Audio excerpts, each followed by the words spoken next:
안녕하세요. 저는 남편과 함께 식당을 운영하고 있는 60대 박영순이라고 합니다. 예전에 비하면 지금은 먹고 살만하고 생활도 안정적이라 겉으로 보기엔 아무 걱정이 없는 것처럼 보이지만요. 우리 부부에게는 마음 깊이 묻어둔 결코 잊을 수 없는 아픈 사연이 있습니다. 세월이 흐르고 상황이 나아졌지만 그때의 기억은 여전히 가슴에 남아있죠. 그리고 이 모든 일의 시작에는 저희 딸이 있었습니다. 이제 그 이야기를 조심스럽게 꺼내보려 합니다. 제 얼굴에는 어릴 적 생긴 화상이 있습니다. 부모님이 농사일을 나가시면 할머니께서 어린 손주들을 돌봐주셨죠.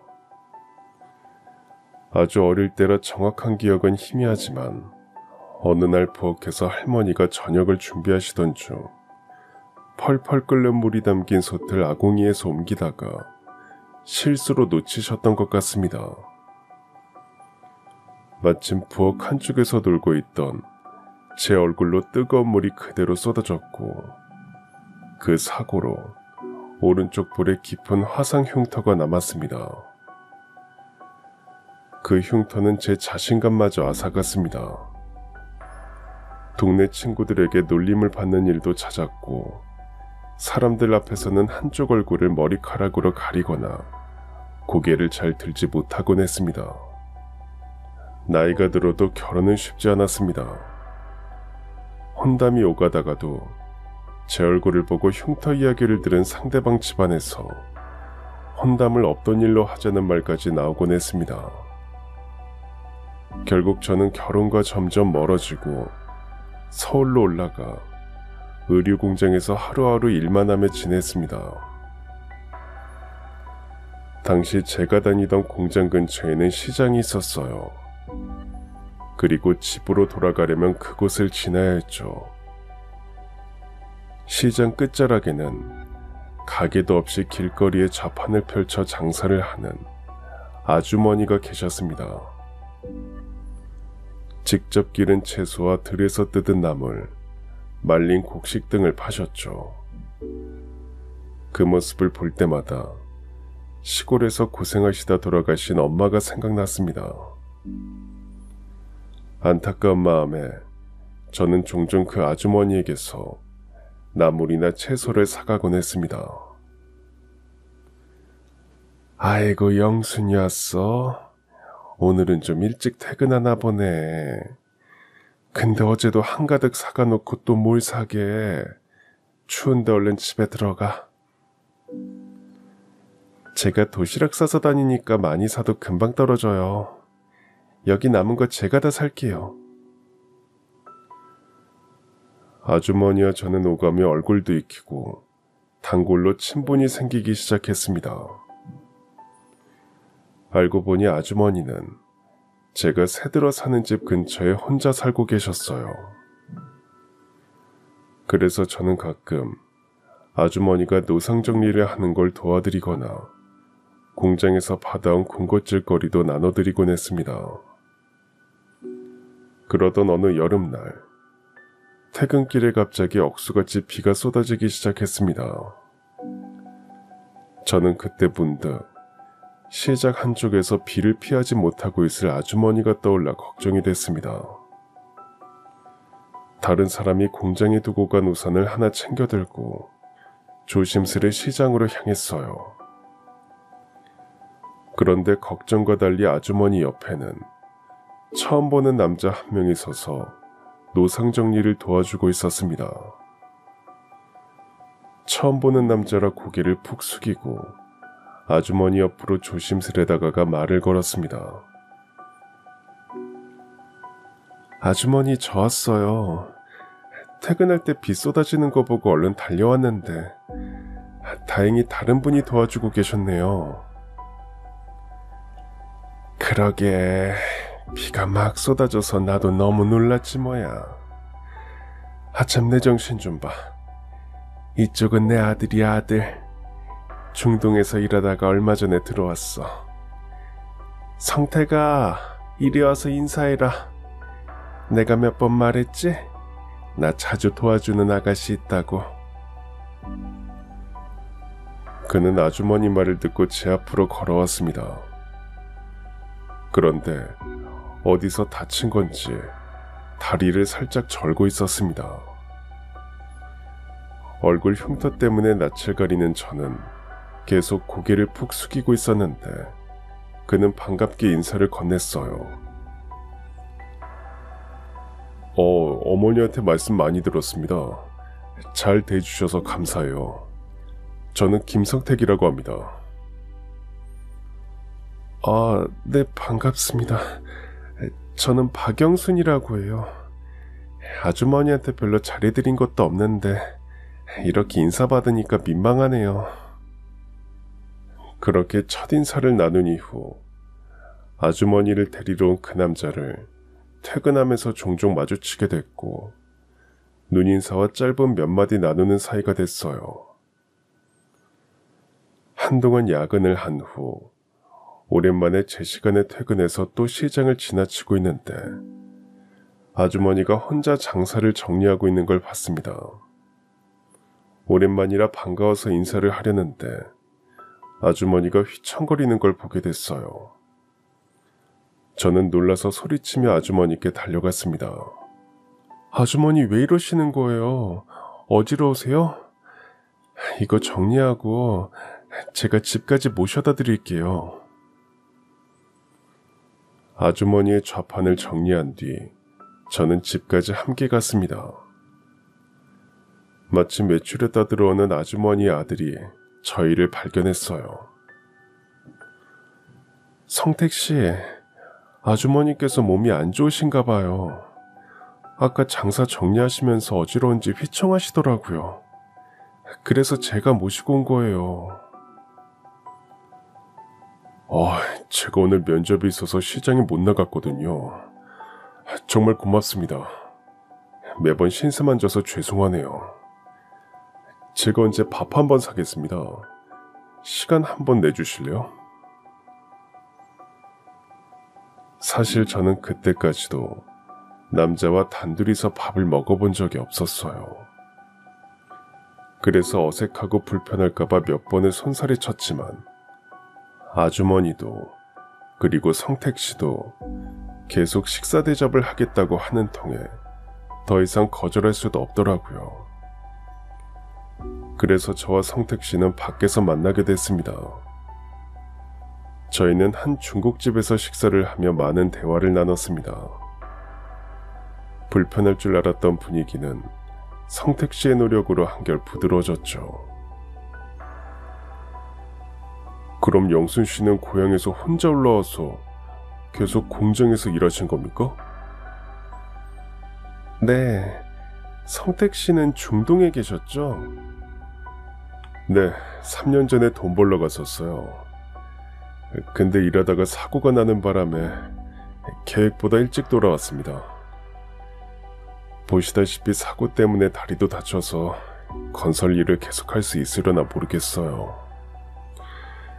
평소에는 괜찮지만 오래 걷거나 힘든 일을 해서 몸이 안 좋으면 불편하더라고요. 성택씨는 자신의 아픔을 말하면서도 저와는 달랐습니다. 저는 제 흉터를 숨기기만 급급했는데 그는 힘들어도 숨기진 않았어요. 저는 그런 그의 솔직하고 당당한 모습에 호감이 생겼습니다. 그리고 성택씨는 다른 사람들과 달리 제가 머리카락으로 얼굴을 가리고 있는 이유도 묻지 않았죠. 그래서 조금 더 편하게 느껴졌던 것 같습니다. 그와의 식사는 즐거웠고 그날을 계기로 저희는 좀 더 가까워졌어요. 그 뒤로 오며 가며 만나다 그에 대한 호감이 점점 커져갔습니다. 하지만 선뜻 좋아한다고 티를 낼 수는 없었어요. 성택씨의 마음도 모를 뿐더러 무엇보다 얼굴에 화상 흉터가 있는 여자를 누가 좋아하겠냐는 생각에 안 그래도 없던 자신감이 바닥을 쳤죠. 그래서 저는 성택 씨에게 향하는 마음이 더 커지기 전에 접으려고 그를 피하기로 했습니다.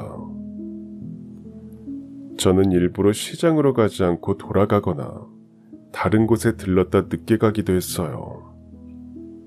일부러 성택 씨를 피해 다닌 지 며칠이 흘렀습니다.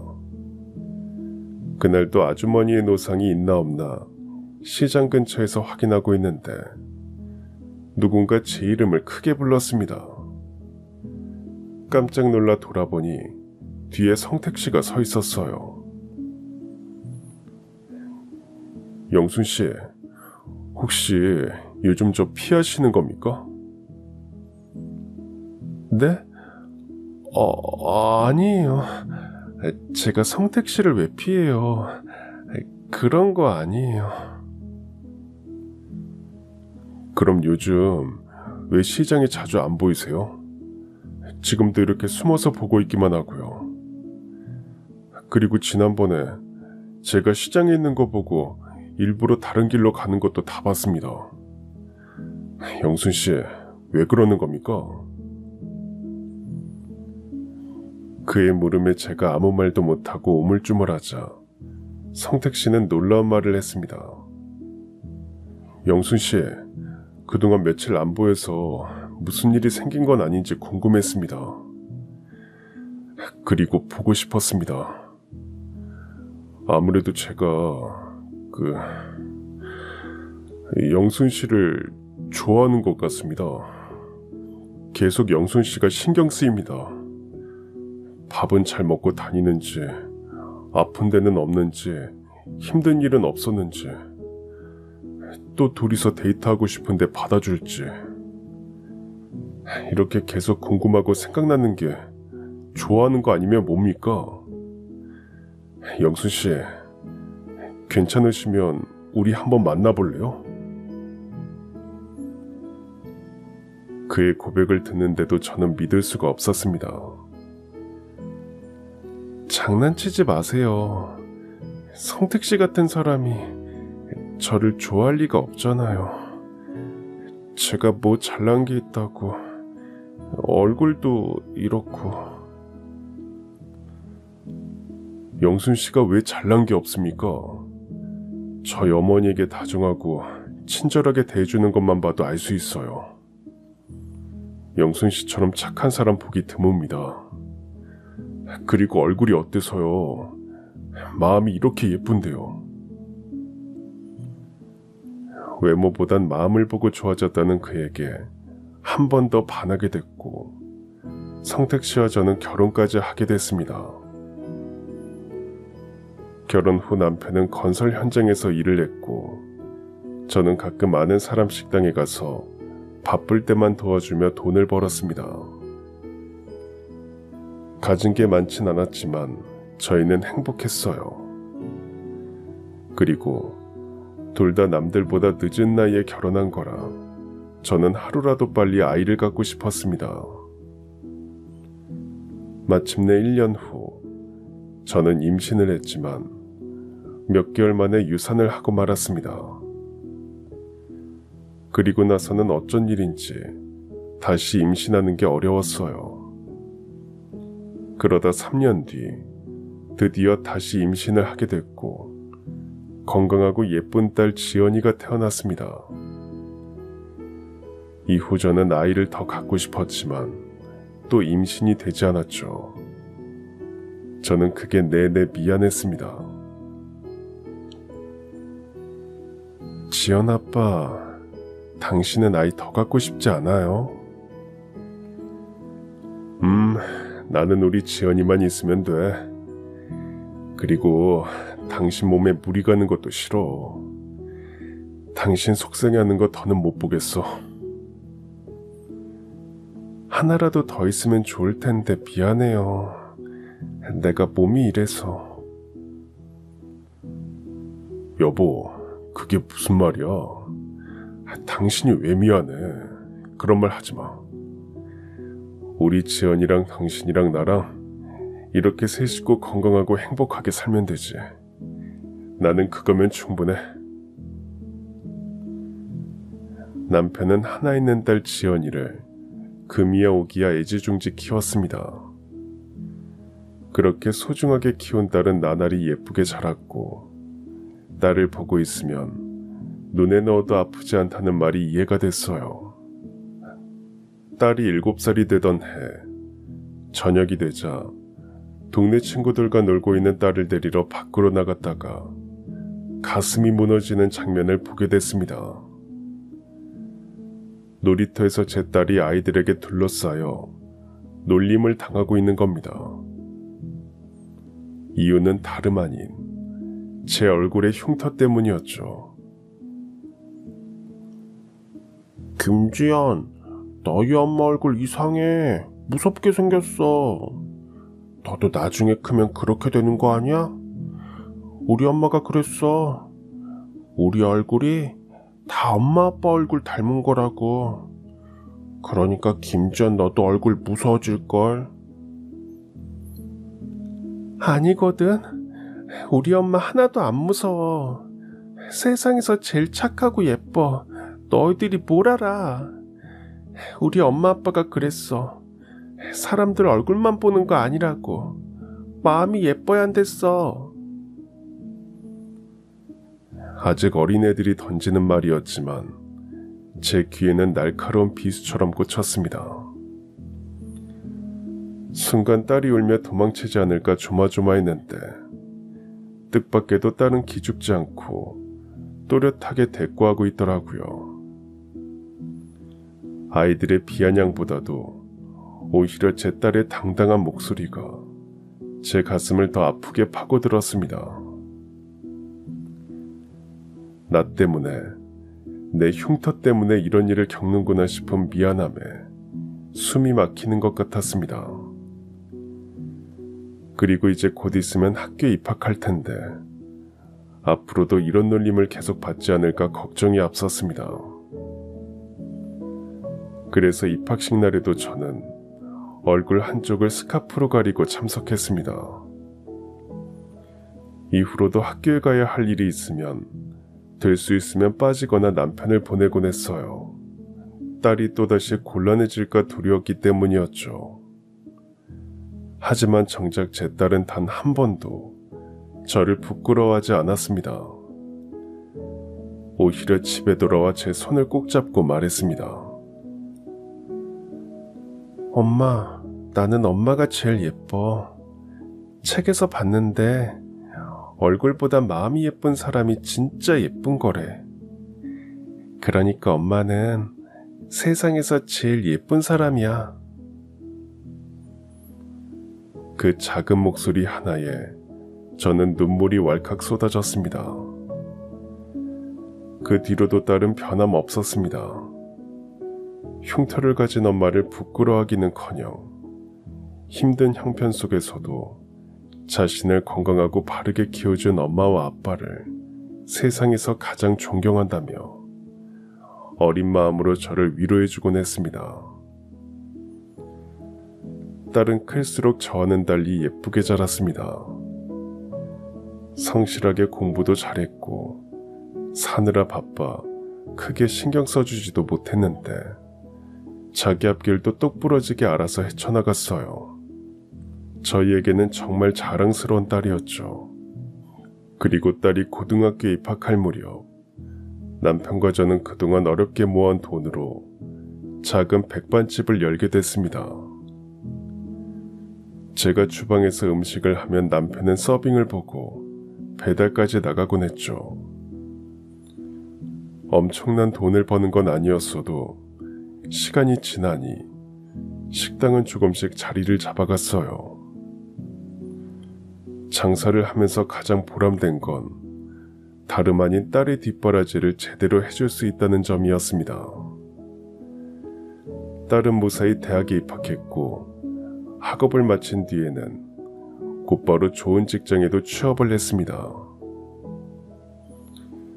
딸은 대학을 다니던 시절부터 틈날 때마다 식당에 나와 일을 거들고는 했는데 그건 회사에 취업하고도 계속됐습니다. 지연아, 왜 또 나왔어? 너도 회사 다니느라 피곤할 텐데 쉬는 날에는 쉬어야지. 엄마 괜찮아. 나는 이렇게 엄마랑 아빠 돕는 게 쉬는 거야. 그리고 이럴 때 아니면 내가 엄마랑 언제 또 붙어 있겠어. 안 그래?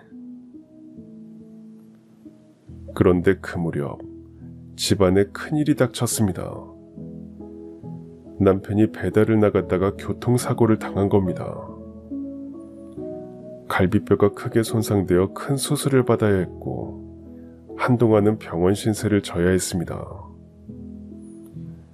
식당 일은 제가 어떻게든 꾸려가야 했기에 남편 곁을 지키며 병간호를 한 건 딸이었습니다.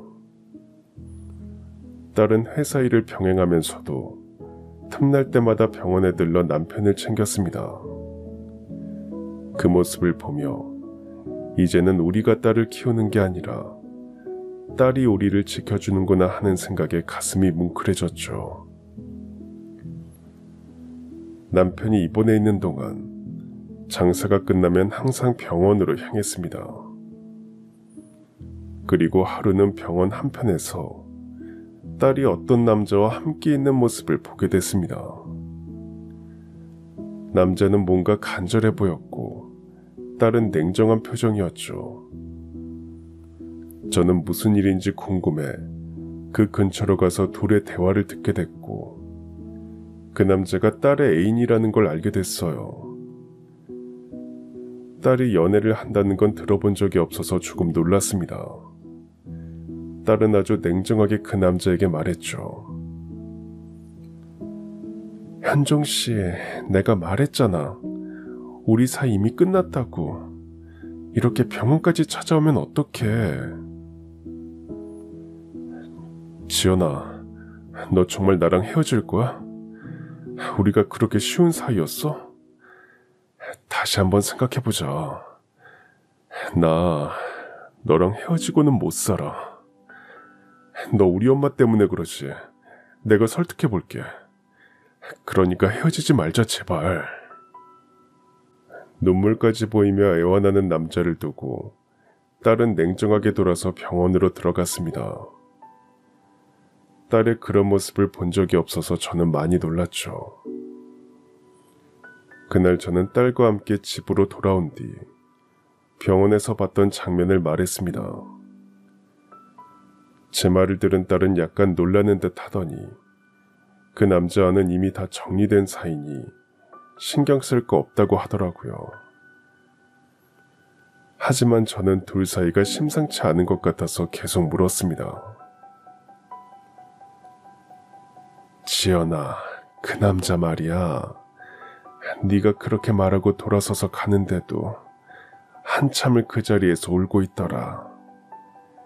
그런데도 정리가 된 게 맞는 거야? 나는 네가 연애를 하는지도 몰랐는데 어떻게 만난 사람이야? 현종 씨랑은 회사에서 선후배로 만났다가 사귀게 됐어. 많이 좋아하긴 했는데 그쪽 어머니가 우리 사이를 반대하셔. 나한테도 찾아오셔서 아들이랑 헤어져 달라고 하실 정도로. 뭐? 지연이 네가 어디가 마음에 안 들어서 그러신다니? 현종 씨 아버지가 일찍 돌아가시고 어머니가 혼자서 키웠대. 현종 씨도 나처럼 외동이라서 기대하는 것도 많으셨을 거야. 그리고 현종 씨 아버지가 살아계실 때 친하게 지내던 사람이 있는데 그 사람이 지금 우리 회사 임원이야. 근데 그분 딸이 현종 씨를 좋아한대. 집안끼리 아는 사이기도 하고.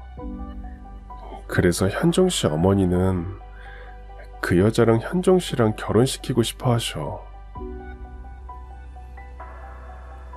들어보니 남자에게는 제 딸밖에 없었습니다. 그는 지연이를 진심으로 좋아했고 집안이 어떻든 상관없다 했습니다. 하지만 남자의 어머니는 아들이 결혼을 하면 친정적 도움이라도 받으며 편하게 살길 바랬으나 저희 집안은 기대할 게 없다며 노골적으로 불만을 드러내는 것 같더라고요. 결국 남자의 어머니는 제 딸을 따로 불러내기까지 했습니다. 그리고는 아들과 헤어져 달라고 말했다고 합니다. 딸은 그때 이야기를 담담하게 제게 전했지만 사실 마음속으로는 큰 상처를 받았던 게 분명했습니다. 지연아, 그런 일이 있었으면 엄마랑 아빠한테 말을 하지 그랬어. 이런 말 들어봤자 속만 상하지. 좋은 말도 아니고. 그리고 엄마, 나는 내가 세상 누구보다 존경하는 엄마랑 아빠를 무시하는 집안에는 절대 시집가기 싫어. 지연아, 미안하다. 내가 못나서 너까지 그런 말을 듣게 하고. 엄마 또 그런다. 미안해하지 마. 엄마가 이렇게 속상해하고 자책할까봐 내가 말 안 했던 건데. 아무튼 이제 현종 씨랑은 끝났으니까 다시 찾아올 일 없을 거야. 딸은 그런 사정을 알게 되면 제가 마음이 상할까봐 말을 못했던 것이었죠. 그 남자와는 다 끝난 사이라 말은 했지만 저는 딸의 표정만 봐도 알 수 있었습니다. 지연이가 그를 얼마나 좋아했는지를요. 그래서 더 마음이 아팠습니다. 결국은 저희 집안 형편이 딸의 앞길을 막는 것 같아 미안하고 또 가슴이 저려왔습니다. 다음날 저는 병원에 가서 딸에게 있었던 일을 남편에게도 전해줬어요. 그 말을 들은 남편 역시 기가 막혀 하다가 딸이 그 남자랑 헤어진 게 잘된 일이라 하더군요. 지연 엄마, 당신도 알겠지만 우리 지연이가 뭐가 부족해. 예쁘지, 똑똑하지, 착하지. 그런 집안 아들이랑 결혼하는 거 나도 반대야. 우리 지연이는 사랑받고 살 자격이 작아도 넘쳐. 당신 말이 맞아요. 근데 내가 걸리는 건 지연이가 겉으로는 괜찮다고 하는데 그 청년을 많이 좋아한 것 같아서 그래요. 뭐 세상에 남자가 한 명뿐이야? 살다 보면 더 좋은 사람 얼마든지 만날 수 있어. 그런 집안에는 우리 지연이가 너무 아깝지. 내가 어떻게 키운 딸인데. 그 일은 그렇게 일단락이 되는 듯 했습니다. 그리고 2달 뒤 남편은 퇴원 날이 되었죠. 저는 식당 문을 하루 닫고 병원으로 가서 남편을 데리고 집으로 돌아왔습니다. 그런데 집 앞에 한 남자가 서 있었어요. 2달 전 병원에서 본 딸의 애인이라는 남자였습니다. 제가 다가가 아는 척을 하자 남자는 저와 남편에게 정중하게 인사했습니다. 처음 뵙겠습니다. 이현종이라고 합니다. 진작에 인사드렸어야 했는데 연락도 없이 이렇게 찾아와서 죄송합니다. 전에 병원에서 지연이랑 같이 있는 거 봤었어요. 그런데 오늘은 무슨 일로? 저 오늘 2분께 지연이랑 결혼 허락 받으러 왔습니다. 네? 결혼이요? 지연이한테 듣기로는 그쪽 집에서 결혼을 반대한다고 들었는데 이렇게 찾아온 거 알면 지연이가 싫어할 거예요. 그러니까 와도 지연이랑 같이 오던지 해요. 오늘은 이만 돌아가 주세요. 그런데 마침 퇴근한 딸이 그 장면을 보고야 말았습니다.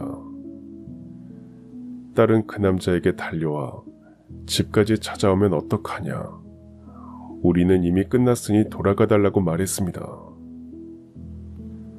그러자 그 남자는 저희 부부 앞에 무릎을 꿇었습니다. 저는 깜짝 놀라 그를 일으키며 말했습니다. 아유, 세상에, 여기서 이러면 어떡해요. 얼른 일어나요, 일어나. 그리고 지연이한테서 들어보니까 그쪽 어머니가 결혼 반대한다면서요. 그런데 우리한테 와서 이러면 어떡해요. 아버지, 어머니, 저 지연이 없으면 안 됩니다. 그리고 저희 어머니에게 결혼 허락도 받았습니다. 그러니까 내치지 마시고 제 얘기도 한 번만 들어봐 주시면 안 될까요? 저는 남자의 표정을 살폈습니다. 남편은 딸의 애인이라는 그가 싫은 눈치였어요. 집 앞에서 계속 그렇게 서 있을 수만은 없어서 저는 그를 일으켜 집으로 데리고 들어갔습니다. 남자는 지난 2달간 자신의 어머니를 설득해 결혼 허락을 받아냈다고 했습니다. 아버지, 어머니, 저는 지연이 아니면 누구와도 결혼하지 않을 겁니다. 저 지연이랑 결혼하려고 단식투쟁까지 했었어요. 그래서 결국에는 쓰러지기까지 했고요. 제가 마음에 차지는 않으시겠지만 지금부터라도 저 믿어주신다면 제가 지연이 정말 행복하게 해주겠습니다. 우리한테 이렇게 말해도 우리는 지연이가 안 된다면 어쩔 수가 없어요. 지연아, 나 너랑 같이 행복해지고 싶어서 이렇게 찾아온 거야. 우리 결혼하는 데 있어서 다른 문제는 내가 다 해결했어. 그러니까 제발 다시 한 번만 생각해주면 안 될까? 딸은 아무 말도 하지 않은 채 조용히 있었습니다. 생각이 많아 보였죠. 제가 보기에도 남자는 제 딸에게 진심인 듯 했습니다. 그래서 그가 가고 난 뒤 딸을 한 번 더 설득했어요. 지연아, 현종이 말이다. 2달 전에 봤을 때보다 살이 쪽 빠졌더라. 정말 결혼 허락 받아내려고 단식 투쟁을 했나봐. 그러게요. 왜 그렇게 사람이 미련한지. 밥을 굶긴 왜 굶어. 지연아, 내가 보기에는 말이야, 너도 아직 그 사람 많이 좋아하는 거지? 네가 끝났다고는 말하지만 엄마 눈에는 여전히 좋아하고 있는 게 보여. 결혼은 진짜 사랑하는 사람이랑 해야 후회가 없더라. 그리고 그 집에서도 허락을 했다고 하니까 한번 믿어보자. 엄마, 그래도 될까? 근데 아빠가 그 사람 별로 안 좋아하시는 것 같은데. 엄마, 나는 가족들이 반대하는 결혼은 하고 싶지 않아. 엄마 아빠가 축복해주는 결혼 하고 싶어. 너희 아빠가 어떤 사람이니? 지금은 저래도 네가 좋다고 하면 결국에는 허락할 거야. 아빠는 세상 누구보다 네 행복을 바라는 사람이니까 나도 옆에서 설득해 볼게.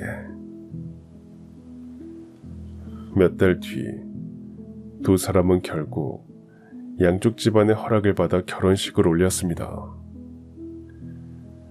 결혼식 날 하얀 드레스를 입은 딸은 세상 그 누구보다도 아름다웠습니다. 사위의 눈빛에는 오직 딸만 담겨 있었고 그 모습을 보는 것만으로도 제 눈시울이 뜨거워졌습니다. 사위는 결혼 전 약속했던 대로 딸을 무척 아껴주고 사랑해 주었습니다. 뿐만 아니라 저희 부부에게도 살갑게 굴며 진짜 아들처럼 다가주었죠. 그리고 결혼하고 처음 맞는 제 생일에는 두 사람의 신혼집으로 초대해 직접 끓인 미역국을 대접하고 정성스러운 선물까지 주더라고요. 딸이 결혼하고 행복해하는 모습을 보며 저와 남편은 두 사람이 앞으로 알콩달콩 잘 살아가며 아들, 딸 낳고 가정을 꾸려가길 바랬습니다. 딸은 결혼 뒤 회사를 그만두고 남편을 내조하며 집안일에 전념했습니다. 딸의 시어머니는 자신의 집은 손이 귀하다며 하루빨리 아이 소식을 듣기를 원했죠. 저 역시 그 마음을 잘 알기에 딸이 임신할 수 있도록 몸에 좋다는 약을 지어다 주기도 했습니다. 그러나 아무리 정성을 쏟아도 쉽게 임신 소식은 들려오지 않았습니다. 그 모습을 보면서 저는 문득 불안한 마음이 들었습니다. 혹시 딸이 나를 닮은 건 아닐까 싶었던 겁니다. 저 역시 첫 아이를 유산으로 잃고 난 뒤 어렵게 딸 지연이를 얻었지만 그 뒤로는 아무리 원해도 다시는 임신하지 못했으니까요. 그래서 더 간절히 딸이 임신을 하길 바랬지만 현실은 마음처럼 따라주지 않았습니다. 3년이라는 시간이 흘렀습니다. 제게 가장 큰 걱정은 여전히 딸의 임신 문제였지만 그 무렵 또 다른 근심거리가 생겼습니다. 저와 남편이 함께 운영하던 작은 식당 때문이었습니다. 월세를 주고 있던 식당 주인이 바뀌면서 보증금과 월세를 올리지 않으면 더 이상 가게를 운영할 수 없다는 통보를 받은 겁니다. 솔직히 저희 형편에 그 금액을 감당하기는 힘든 일이었습니다. 가게는 대박은 아니어도 꾸준히 자리를 잡아왔고 단골 손님도 생겼습니다. 그래서 더 놓기가 아쉬웠지만 돈을 마련하기는 힘들었죠. 남편은 결심한 듯 말했습니다. 지연 엄마, 우리 식당 접자. 아쉽기는 해도 당장 돈 날 데도 없고. 당신 생각은 어때? 어쩔 수 없죠. 근데 여보, 이거 지연이한테는 말하지 맙시다. 안 그래도 임신 때문에 신경 쓰고 있을 텐데 우리 때문에 스트레스 더 받을까봐 걱정이 되네요. 그래, 당신 말이 맞네. 뭐 언젠가는 알게 되겠지만 그래도 당분간은 비밀로 하는 게 좋겠어. 가게를 뺀 뒤 저는 다시 식당에 취직해 일을 했고 남편은 경비 일을 알아보겠다며 여기저기 면접을 다니곤 했습니다. 그렇게 하루하루를 정신없이 보내던 어느 날 저는 아주 이상한 꿈을 꾸었습니다. 꿈속에서 딸이 저를 바라보고 서 있었습니다. 그런데 그 표정이 너무 낯설었어요. 마치 세상의 모든 서러움을 혼자 안고 있는 듯 얼굴이 눈물로 흠뻑 젖은 채 저를 향해 서럽게 울고만 있었습니다. 저는 꿈속에서 다급히 물었습니다. 지연아, 왜 그래? 무슨 일이야? 울지만 말고 말 좀 해봐, 응? 제가 아무리 물어봐도 딸은 아무 대답도 하지 않고 그저 흐느끼며 울기만 했습니다. 저는 꿈속에서 팔을 뻗어 딸을 안아주려 했지만 아무리 다가가도 손끝조차 닿질 않았어요. 깨어났을 때는 가슴이 답답하게 눌린 듯 숨을 쉬기가 힘들었습니다. 단순한 꿈이라고 넘기기엔 마음 한켠에 불길한 예감이 남아 쉽게 지워지지 않았고 하루 종일 불안했어요. 그래서 저녁에 퇴근하면 꼭 딸에게 전화를 해봐야겠다고 생각했습니다. 그런데 일을 마무리할 즈음 예상치 못한 전화가 걸려왔습니다. 딸이 아닌 사위였습니다. 그런데 수화기 너머로 들려온 목소리는 평소와 너무 다르더군요. 울음에 목이 메어 제대로 말을 잇지도 못하고 있었습니다. 장모님, 지연이가 죽었어요. 순간 세상이 무너지는 것 같았습니다. 귀를 의심했고 숨이 멎는 듯 했습니다. 믿을 수 없었습니다. 도저히 그 말이 사실이라고는 받아들일 수 없었어요. 제 눈으로 직접 확인하기 전에는 믿을 수 없다는 생각뿐이었습니다. 그래서 남편과 함께 병원으로 달려갔죠. 하지만 일말의 기대와는 달리 저희 부부를 기다리고 있는 건 차갑게 식어버린 딸의 몸뿐이었습니다. 하얀 천으로 덮여있는 딸의 모습을 보는 순간 저는 그대로 힘이 빠져 쓰러졌어요. 몇 시간 뒤 겨우 정신을 차렸지만 눈물이 앞을 가려 아무것도 보이지 않았습니다. 떨리는 목소리로 사위를 찾았습니다. 현종아, 이게 어떻게 된 일이야? 우리 지연이가 왜? 지연이가 길을 건너던 중에 트럭에 치였다고 해요. 치이면서 강하게 튕겨나가는 바람에 머리가 크게 다쳤고 충격으로 장기까지 손상돼서 결국. 그 말을 들으면서도 믿을 수 없었습니다. 옆에 있는 남편 역시 눈물만 흘릴 뿐 아무 말도 하지 못했습니다. 저는 딸이 세상을 떠났다는 충격에 몇 번이고 기절했다 깨어나기를 반복했고 겨우 정신을 붙잡은 남편과 사위가 장례를 치렀습니다. 장례가 끝난 뒤에도 저는 밥 한 숟갈 넘기지 못한 채 며칠을 보냈습니다. 몸은 점점 망가져갔고 마음은 텅 비어버린 듯 했습니다. 그러던 어느 날 저는 꿈을 꾸었습니다.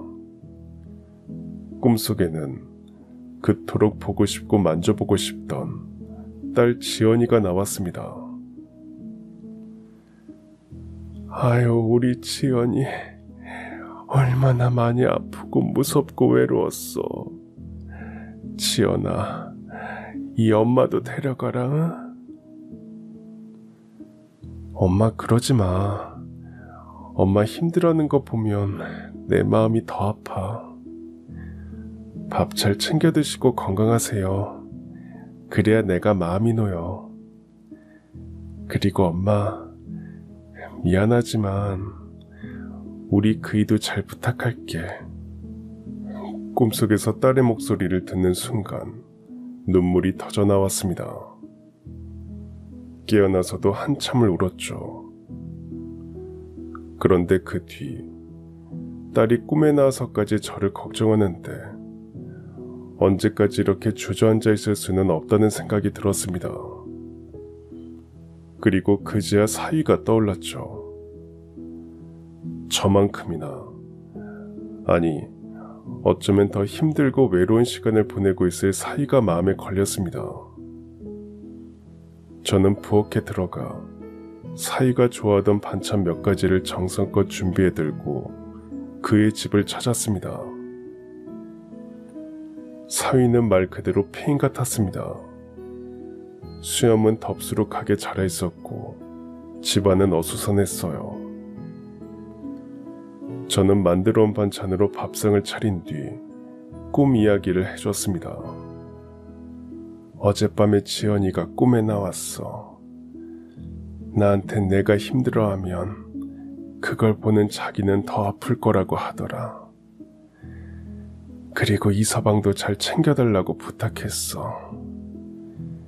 그러니까 이제 우리 서로 의지하면서 살자. 그래야 지연이가 편하게 눈을 감을 거야. 자, 얼른 한술 들어. 그동안 밥도 제대로 못 먹었지? 장모님, 지연이가 정말 그런 말을 했어요? 그럼.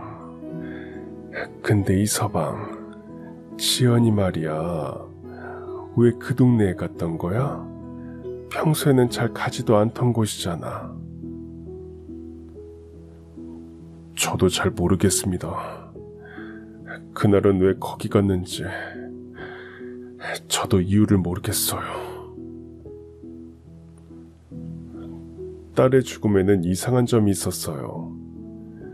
사고가 난 곳이 딸과는 전혀 연관이 없는 곳이었죠.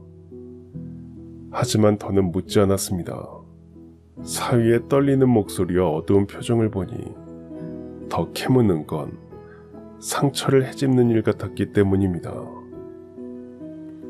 그날은 그저 사위와 함께 조용히 앉아 밥을 나누어 먹으며 서로의 허전한 마음을 달랠 뿐이었습니다. 딸이 세상을 떠난 뒤 1년 조금 넘는 시간이 흘렀습니다. 그간 저는 딸을 대신해 사위를 잘 챙겨주었고 사위 역시 저와 잘 지냈습니다. 사위는 결혼 전 저희에게 약속했듯 딸이 없어도 저희를 친부모님처럼 대해주었죠. 저는 그런 사위에게 한없이 고마웠고 하나라도 더 해주고 싶었습니다. 그래서 식당 쉬는 날이면 장을 받아가 사위가 굶지 않도록 밑반찬을 만들어 냉장고를 채워주기도 하고 청소를 해주기도 했죠. 그날도 기가 허해진 것 같은 사위를 위해서 백숙을 만들고 있었습니다. 그런데 사위에게 전화가 왔죠. 이서방 무슨 일이야?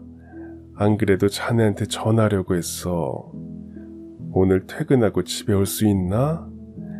자네 요즘 기가 허해진 것 같아서 내가 백숙을 만들었거든. 와서 먹고 가.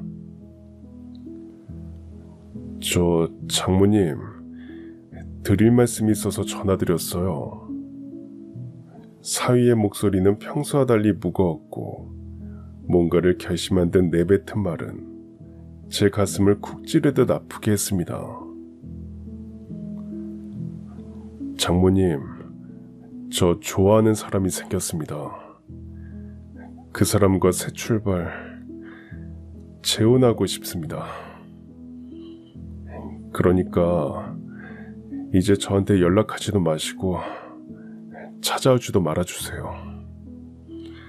곧 이 집도 팔고 다른 곳으로 이사 갈 겁니다.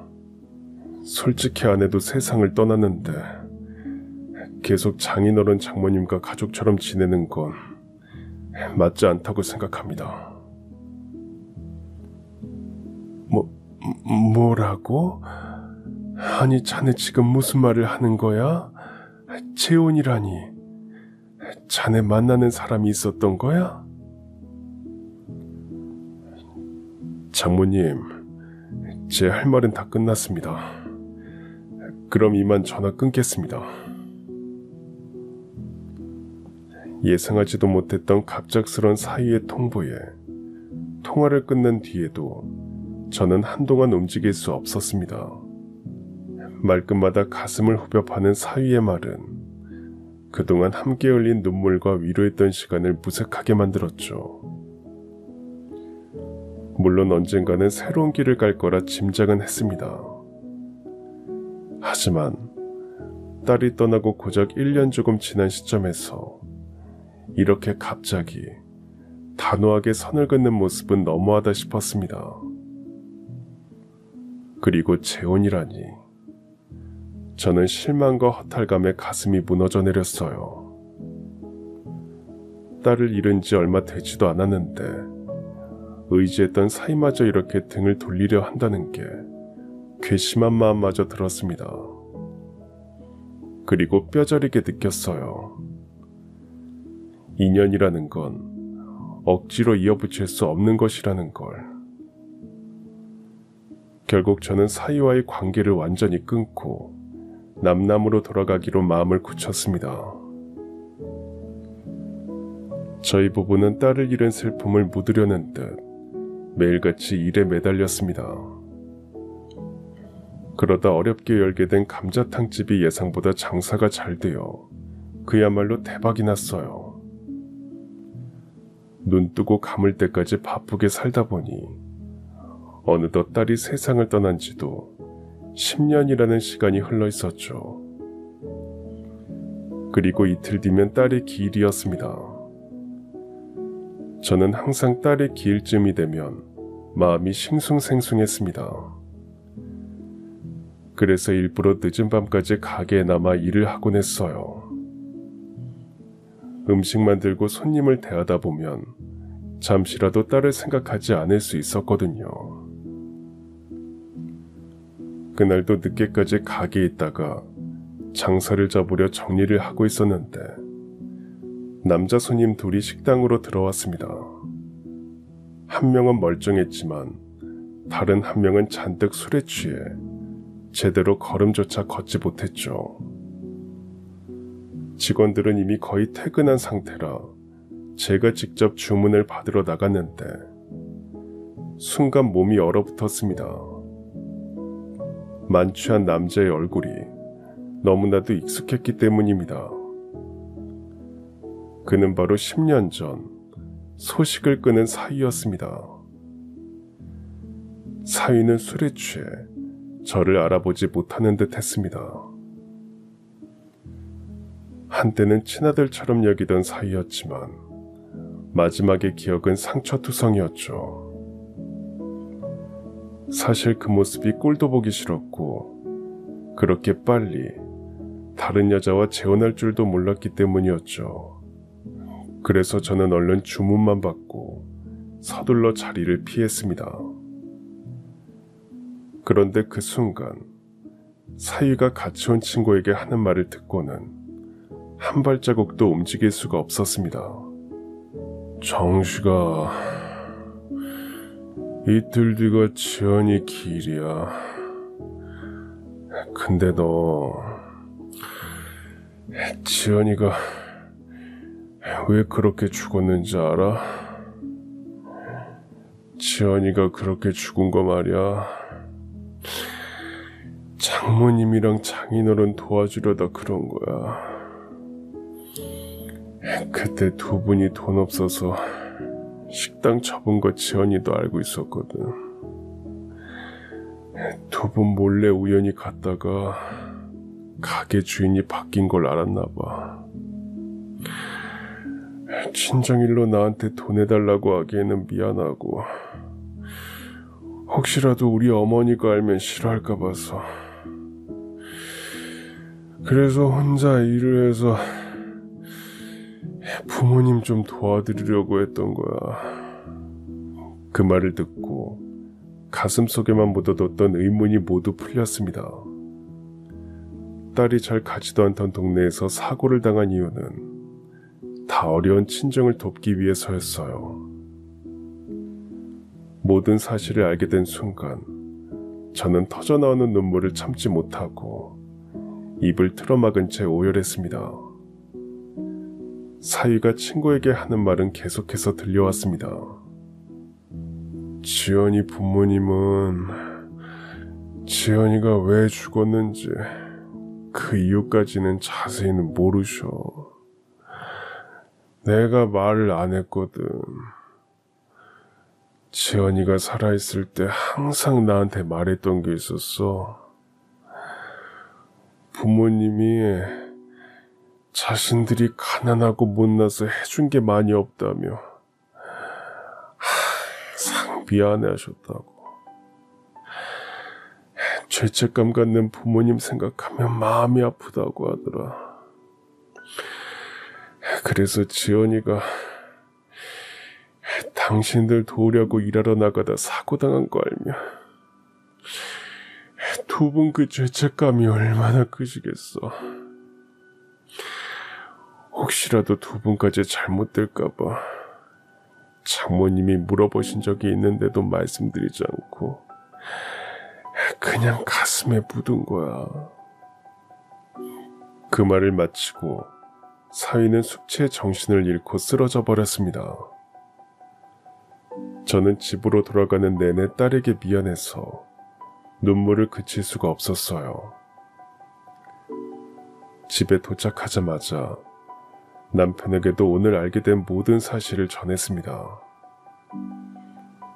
남편 역시 그 말을 듣고 딸에게 미안해서 죽을 때까지 못난 부모를 생각해준 딸이 안타까워서 저를 껴안고 한참을 울었어요.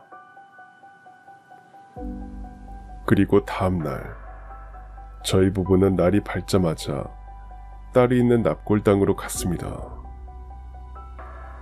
사진 속 딸은 여전히 예쁘고 사랑스럽게 웃고 있었어요. 저희는 그 앞에 서서 아무것도 몰라 미안하다며 오열했죠. 한동안 눈물만 흘리고 있는데 누군가 들어오는 발걸음 소리가 들렸습니다. 돌아보니 사위였습니다. 사위 역시 저희를 보고 놀란 듯 눈을 크게 뜨고 말했어요. 아니, 두 분이 오늘 어떻게 오셨어요? 나야말로 묻고 싶네. 자네는 어쩐 일이야? 실은 저 매년 지연이 길 하루 전에 왔었어요. 길에 오면 두 분이 오실 텐데 저를 별로 보고 싶어 하지 않으실 것 같아서요. 그래서 하루 전날 미리 혼자 왔던 겁니다. 오랜만에 만난 저희 셋은 그 뒤로 한동안 아무 말이 없었습니다.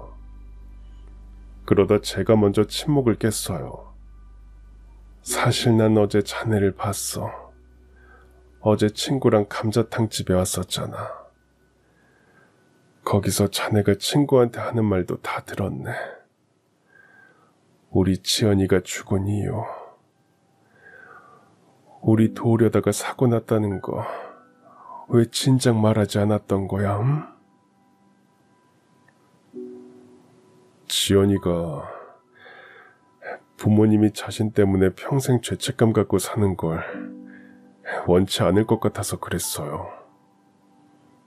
그래서 그냥 제 가슴 속에 그 이유를 묻었습니다. 하지만 장모님을 계속 볼수록 지연이가 사고를 당하고 세상을 떠난 탓을 두 분에게 돌리게 되는 것 같아 너무 괴로웠습니다. 그래서 그때 저는 재혼하지도 않았는데 거짓말을 하고 떠났던 거예요. 아이고, 이서방 이 사람아. 왜 그랬어? 진작 말을 하지. 물론 두 분에게 잘못이 있는 건 아니지만 지연이가 두 분을 도우려다 세상을 떠났다는 사실을 매번 마주할 때마다 마음이 너무 아팠어요. 그렇다고 지연이가 죽은 이유를 두 분에게 말해서 마음을 아프게 하는 건 지연이에게도 미안하고 저도 마음이 아팠고요. 그런데 장모님을 계속 볼수록 제 마음은 너무 복잡하고 괴로웠어요. 그래서 하루아침에 두 분과 인연을 끊은 겁니다. 사위의 말을 듣고 저는 10년간 오해하고 미워했던 마음이 조금씩 풀려갔습니다. 그리고 사위가 지난 세월 혼자서 어떻게 견뎌왔을지 궁금해졌죠. 사위는 힘든 시간을 보냈었습니다. 지연이에 대한 그리움으로 마음이 힘들어 병원에서 치료도 받았다고 했습니다. 우울증으로 일도 할 수 없는 날이 들어서 회사도 관두게 됐고 그 사이 어머니도 돌아가셨다고 하더라고요. 이후에는 일용직을 전전하다가 청소업체에 들어가게 됐다고 합니다. 자네 그러면 지금은 아직도 혼자인 게야? 아니요. 5년 전에 제 아픔을 알고 위로해주는 사람을 만났어요. 그 사람 덕분에 우울증도 괜찮아졌고요. 그래서 결혼도 했습니다. 장인어른, 장모님, 죄송합니다. 죄송하긴. 이렇게 우리 딸 잊지 않고 해마다 찾아와 준 거 고맙네. 자네도 그간 고생 많았어. 그날 사위에게 모든 사실을 들은 뒤 마음에 걸리는 게 있었습니다. 딸이 살아있을 때와는 달리 사위는 행색이 꽤나 많이 초라해져 있었거든요. 그래서 저는 사위를 감자탕집으로 불러서 물어봤습니다.